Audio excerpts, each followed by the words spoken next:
So for over 30 years, I taught women in their marriages, their relationships, their sexual, their intimacy. I've taught them how to be good stewards as a wife in the bedroom, and how to love, how to care, how to move back and forth, how to move with the waves of the sea, how to worship, and how to learn how to be worshipped in the bedchambers, in the bedroom.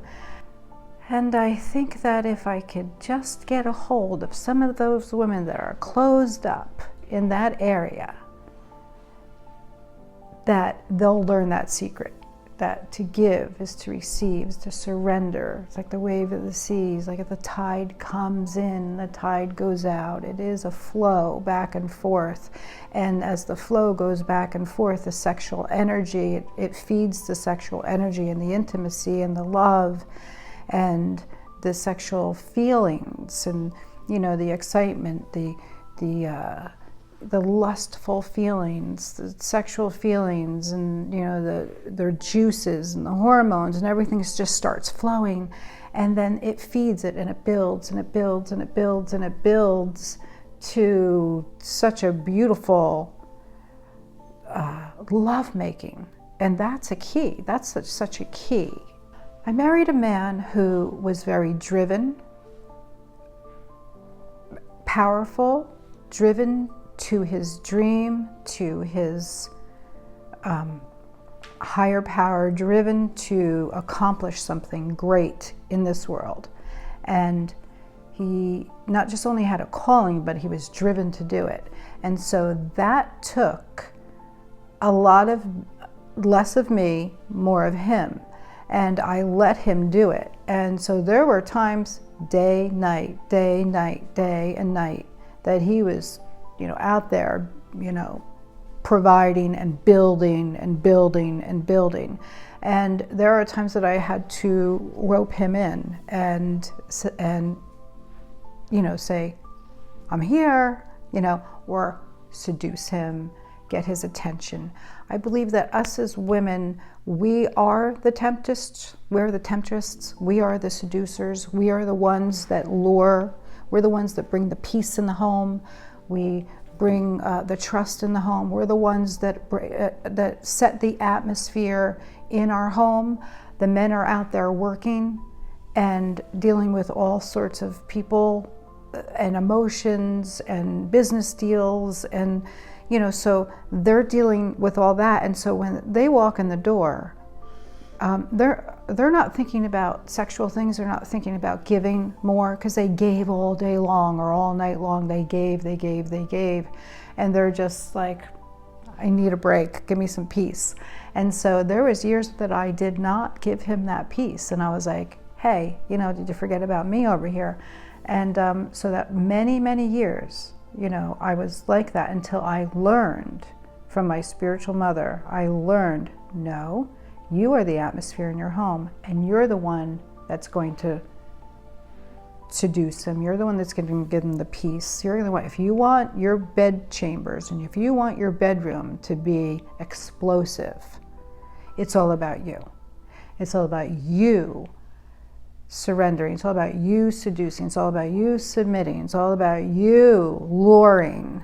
And that's what I did. I learned how to be that. I learned how to lure. And the common denominator is trust with intimacy. If you can open the doors of intimacy, if the door of intimacy can be opened, that's what opens the soul. That's what opens the mind. That's what opens the yoni. To, you know, that's what opens everything, and it has a flow. And that's where intimacy comes from, with all, like, spiritually, emotionally, physically, and that opens up doors to so many things in a relationship.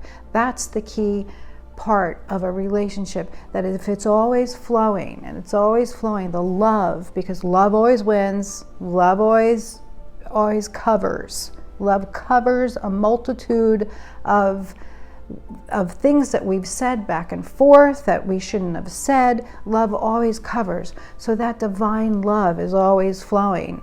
And it starts when two people become one. Just like we want them to take a lot of time with us, not just talking or being intimate, but maybe going down on us or allowing us to put the vibrator on ourselves, or them holding the vibrator and then talking, and those kind of things, because sometimes those things take time for a majority of women. It takes time for sexual arousal. And so when we are the participant of giving our mates what they want. They want something quick. They just need something quick that night. They don't need, an hour session. They don't need 3, 4, 5, 6 hour sessions. They don't need hours of lovemaking.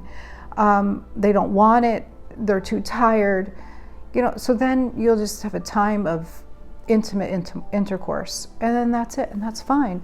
But there's going to be times that the women want more. So if that's all the man wants a couple of times a week, then hey, I'm ready for you to give me attention and watch me and help me to come to a sexual arousal. Not a lot of women. I think that it's something like 70% of women cannot attain an orgasm during intercourse. So they need other means, like a vibrator or sexual toys, or the man that knows how to use their hands or their mouth, right, to bring a woman to orgasm. So we need that. Both of us need to understand one another and understand our lovers, and discern the temperature of the moment. I need to discern when he just needs, I just need to release. I just need to come. I just need to release. And I need to discern that moment. And then other times where he needs me to worship him, to love him, to massage him, to speak wonderful, playful words to him and praise him, and just praise him for who he is. Praise him, thank you for this, thank you for that, and I'm grateful for you because this is who you are. And then vice versa. So that we discern the time, we discern the moment.